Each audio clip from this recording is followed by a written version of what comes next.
team hosting Fleetwood in the deadest of dead rubbers on Sunday to finish the season. Stuart Watson, you must be absolutely buzzing.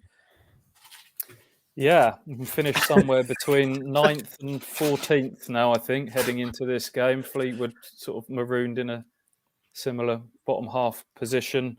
6-0 from the last 10. Come on. Yes.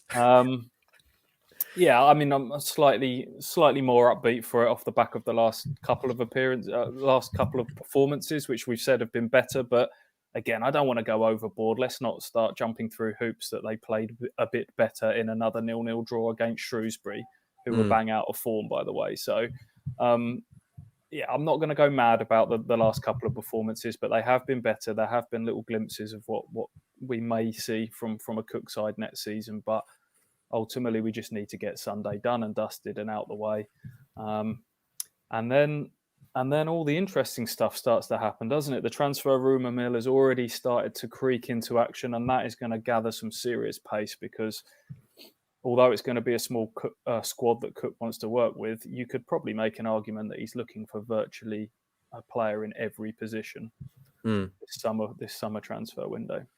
It's going to be sexy, isn't it, boys? It's going to be superb. Stewie, give me something you want to see. Positive vibes only on Sunday from Ipswich Town. Don't just say a goal. From Ipswich Town on Sunday, what would it be? I'd like to see James Maud hit double figures again. He's one off of that at the moment, so he would be back-to-back double digits, which would be quite the feat for given how the team has struggled in 2 successive years and the injuries that James Norwood has had. And he sort of said how, Cook's spoken about him having a central role next season. I still think a fit and firing James Norwood could still be a big player for Ipswich next season. A little bit more progression from the likes of Wolfenden and Downs and Dazelle. I thought Downs and Dazelle actually showed signs of a good little partnership at the weekend. So see that develop a little bit more from Dobra, just the players that are going to be here next season. And just a little bit more of this 4-2-3-1 football that we're going to be seeing a lot of. Hutchie, give me something you want to see positive on Sunday. What will make Hutchence, Alfred Hutchcock smile coming away from Portman Road on Sunday and think, that was decent. I'm glad I saw that.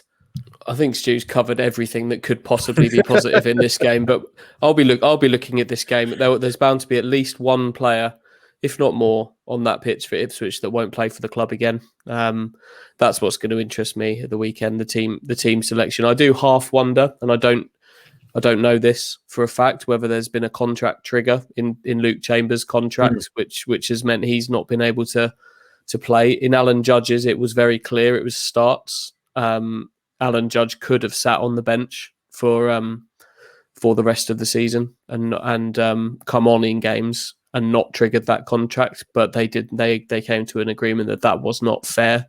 That wasn't a fair thing, because he was deserving of a starting spot at that time, and they ultimately decided not to do anything with it.